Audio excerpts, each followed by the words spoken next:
ગુજરાત સરકારની કેબિનેટ બેઠક બાદ અનેક મહત્વના મુદ્દા પર નિવેદનો સામે આવ્યા છે। એક તરફ ભાજપના સાંસદ અનુરાગ ઠાકુરે કોંગ્રેસ અને નહેરુ પરિવાર પર બંધારણ તથા લોકતંત્રને નુકસાન પહોંચાડવાના આક્ષેપ કર્યા, તો બીજી તરફ રાજ્ય સરકારના પ્રવક્તા મંત્રી જીતુ વાઘાણીએ વન નેશન વન ઇલેક્શનથી લઈને પેટ્રોલ ડીઝલની અછત અને ઇલેક્ટ્રિક વાહનો સુધીના મુદ્દાનો પર સરકારે નિર્ણય જાહેર કર્યા। भारत के संविधान को तहस नहस करने वाले कोई और नहीं, कांग्रेस पार्टी और गांधी परिवार। इतिहास गवाह है कि नेहरू जी की पहली सरकार में ही संविधान में जो संशोधन किया गया वो मीडिया का गला दबाने के लिए ही किया गया। इंदिरा गांधी जी ने तो संविधान की आत्मा ही निकालने का काम कर दिया। वो कॉन्स्टिट्यूशन ऑफ इंडिया नहीं, कॉन्स्टिट्यूशन ऑफ इंदिरा कहा गया उसको। और आज श्रीमान राहुल गांधी जी संविधान की बात करते तो उनको याद दिलाना चाहता हूं, लोकतंत्र की हत्या और संविधान को कुचलने का काम 1975 में इंदिरा गांधी जी ने इमरजेंसी लगाकर किया था।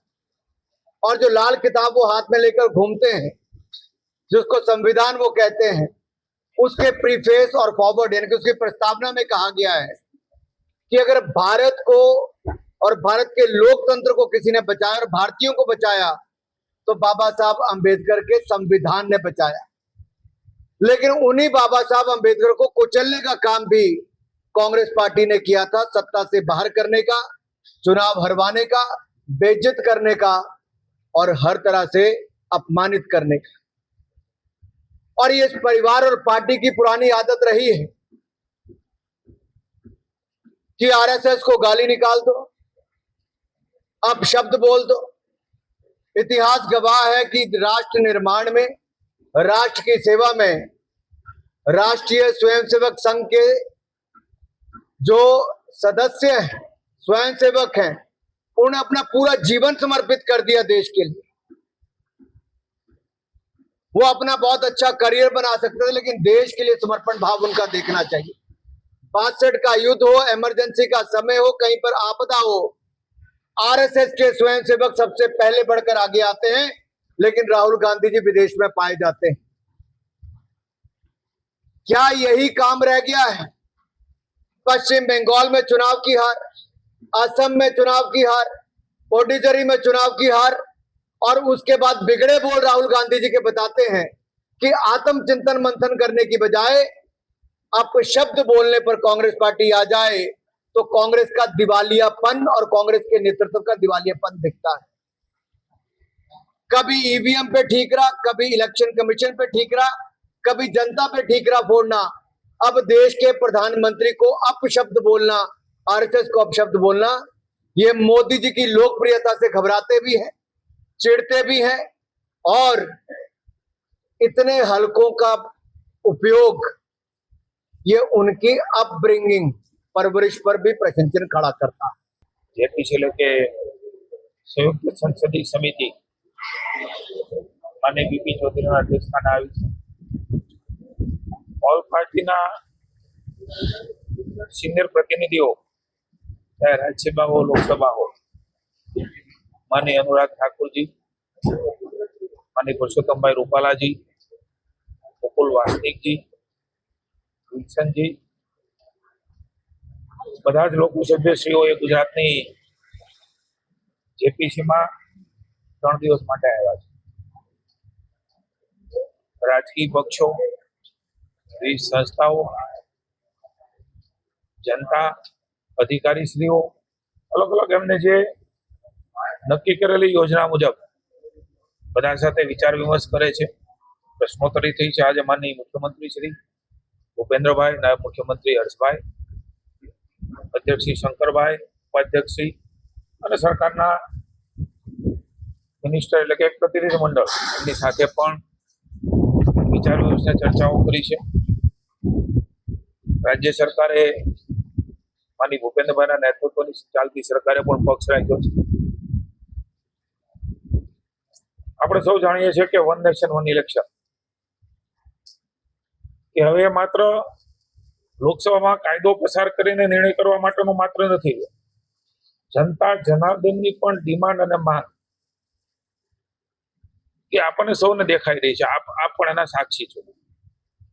વારે વારે ઇલેક્શન, કોડ ઓફ કન્ડક્ટ લાગે, વિકાસમાં વિઘ્નો આવે, ગતિરોધ આવે, અને હું તો ચોક્કસ માનું છું અમે અમારો પક્ષ રાખ્યો છે, પાર્ટીએ પણ પક્ષ રાખ્યો છે, સરકાર તરીકે પણ રાખ્યો છે, ઓલ પાર્ટીએ પણ રાખ્યો છે. અને લોકશાહીની આ તો મજા છે કે બધા જ લોકો એ પોતાની વાત આપણે આ લોકશાહીમાં મૂકતા હોય છે. કોડ ઓફ કન્ડક્ટ એ કદાચ મહિનો, 2 મહિના, 3 મહિના પૂરતા હોઈ શકે, પણ એ પહેલા ચૂંટણીના પડઘમ લગભગ 1.5-2 વર્ષથી શરૂ થતા હોય, ચાહે રૂલિંગ પાર્ટીઓ, ઓપોઝિશન પાર્ટીઓ, તમામ ધ્યાન કેન્દ્રિત એ પ્રજાના કામથી કદાચ વિચલિત થઈને પ્રાયોરિટી બદલાઈ જતી હોય. નેરેટિવ બનાવવા, નેરેટિવ તોડવા, લોકોને આકર્ષિત કરવા, એમાં ને એમાં સમય જાજો જવાના કારણે, અલગ અલગ ચૂંટણીઓના કારણે અનેકવિધ સમસ્યાઓનો ભોગ બનીએ છે. હું તો એવું માનું છું કે કોઈ શરૂઆત થાય ત્યારે એના પ્રશ્નો ઉભા થશે, પણ શરૂઆત થતા પહેલાના પ્રશ્નોના કારણે કોઈ નિર્ણય ન કરીએ તો મને એવું લાગે છે કે લોકો સાથે વિશ્વાસઘાત ગણાય. લોકસભા નિર્ણય કરશે તો રાજ્યનો જ્યાં સુધી કન્સર્ટ છે ત્યાં સુધી એમણે વ્યૂ રાખ્યો છે. શરૂઆત કરીશું, પ્રશ્ન આવશે તો સમાધાન થશે, પણ લોકહિતમાં નિર્ણય કરવાનો હોય છે ત્યારે આપણી લોકશાહીની વ્યવસ્થામાં બધાને પોતાનો મત રાખવાનો અધિકાર છે. અમે પણ અમારો સ્ટ્રોંગ મત રાખ્યો છે કે 1 નેશન 1 ઇલેક્શન એ થવું જોઈએ. 1 નેશન 1 ટેક્સ, 1 નેશન 1 રાશન, માની મોદી સાહેબે અનેકવિધ સુધારાઓ અને એના ફાયદાઓ જનતાને મળ્યા છે. એ પ્રમાણે ચૂંટણી પણ એક સમયે થાય એ ઈચ્છિત છે. ફોર્સની વાત હોય તો ફોર્સ, આપણી ચુનાવ આયોગ, આ બધાની કેપેસિટી બિલ્ટઅપ થઈ છે. હું વિનંતી કરું છું, ફોર્સની જરૂર છે એના માટે પણ નિષ્પક્ષ ચૂંટણી થાય, તમામ પાર્ટીઓ સાથે મળીને નક્કી કરે કે નિર્દોષ રીતે, પ્રામાણિકતાથી ચૂંટણી થતી હોય છે ત્યારે સામૂહિક રીતે ઓછામાં ઓછી જરૂરિયાત ટેકનોલોજીના માધ્યમથી ઉપયોગની જરૂરિયાત કરીને આ ચૂંટણી સારી રીતે થવી જોઈએ. મહત્વની વાત એ છે કે અત્યાર સુધીમાં 7મું રાજ્ય છે અમારી સામે જ ઓન રેકર્ડ ચૂંટણી સમિતિના સભ્યો છે, કોઈ પણ પાર્ટીના હોય, મુકુલ વાસનિકજી હોય, વિલ્સનજી હોય, એમણે રાજ્ય સરકારે કરેલું પ્રેઝન્ટેશન અત્યાર સુધીનું બેસ્ટ પ્રેઝન્ટેશન લાગ્યું. એમણે અભિનંદન અને આભાર માની મુખ્યમંત્રીશ્રીને આપ્યો છે. માની મુખ્યમંત્રીશ્રીએ ભોજન પણ આપ્યું. મુખ્યમંત્રીશ્રી અને પ્રતિનિધિ મંડળે જે પ્રકારે જેપીસીને સિરિયસ લીધી છે, અન્ય રાજ્યોમાં પણ લેવાતી હશે, પણ ગુજરાતને વિશેષ અભિનંદન આભાર માન્યો છે. એમની તૈયારીઓ, કેટલાક ડેટા પણ એમને કામ લાગે એ પ્રકારે માગણી કરી છે કે આ બહુ મહત્વની વાતો, એ તૈયારીઓ માની મોદી સાહેબે શરૂ કરેલી રાજ્યની આ યાત્રા અને આખું એડમિનિસ્ટ્રેશન અને એને જે પ્રકારે અપગ્રેડ થયું છે એનું પરિણામ સ્વરૂપે આપણે અહીંયા આપણે જોવા મળે છે. બેઠકમાંની મુખ્યમંત્રીશ્રીના અધ્યક્ષતાને મળી એમાં ખૂબ ચર્ચાઓ થઈ છે. પેટ્રોલ ડીઝલની પણ ચર્ચા થઈ છે. ચીફ સેક્રેટરીએ પણ એમાંના ઇનપુટ આપ્યા છે. એનું મોનિટરિંગ પણ થયું છે. જ્યાં જ્યાં મુશ્કેલી અને સમસ્યા જણાય ત્યાં તુરંત જ પેટ્રોલ ડીઝલ પહોંચાડવાની વ્યવસ્થાઓ પણ કરી છે. કેટલીક ફરિયાદો અને કેટલીક બાબતો મળી છે ત્યારે એનું પણ મોનિટરિંગ કરીને લોકોને તકલીફ ન પડે એના માટે માનનીય મુખ્યમંત્રીશ્રીએ ચીફ સેક્રેટરીને આદેશ કર્યો છે કે પ્રમાણની વ્યવસ્થાઓ, લોકોને મુશ્કેલી ન પડે પણ લોકો અકળાયા વગર જેટલી જરૂરિયાત છે એટલો ઉપયોગ કરીએ, સંગ્રહખોરી ન થાય, ચિંતા કરવાની આવશ્યકતા નથી. કેન્દ્રની સરકાર અને રાજ્યની સરકાર એ આપણા સૌ માટે કામ કરી રહી છે. પણ એક સાથે ડિમાન્ડ વધે, એક સાથે લેવા નીકળે ત્યારે પ્રશ્ન એ ચોક્કસ થતો હોય. કેટલીક ખાનગી કંપનીઓ ભાવ પણ વધારે છે ત્યારે સ્વાભાવિક છે કે 30 થી 35% એ ડિમાન્ડ એ રાજ્યમાં એ આપણા પંપો ઉપર આવી છે. એ બધાને એક સાથે પહોંચાડવા માટે તંત્ર એ તમામ પ્રકારની વ્યવસ્થા કરી રહ્યું છે. મારી વિનંતી છે ક્યાંય પણ અફવાઓમાં આવ્યા વગર કોઈ એક જગ્યાએ મેં કીધું 35-40% ડિમાન્ડ વધી ગઈ તો કોઈ એક પંપે ઓછું થયું હોય તો એને કદાચ નાની મોટી જાળવણી માટે વ્યવસ્થા કરી. એનો અર્થ એવો નથી કે રાજ્ય આખામાં આ સ્થિતિ છે પહોંચી વળવા માટે જેને રાજ્ય સરકાર એ પૂરા પ્રયત્ન કરી રહી છે. પણ મૂળ વાત 35 થી 40% ડિમાન્ડ ઓન રેકર્ડ એ વધી છે. કેટલાક પેટ્રોલ પંપ ખાનગી છે, એમના ભાવ વધારાના કારણે અને જરૂરિયાત કદાચ વધારે લઈ જવાના કારણે પણ આ પ્રશ્ન ઉભા થયા છે.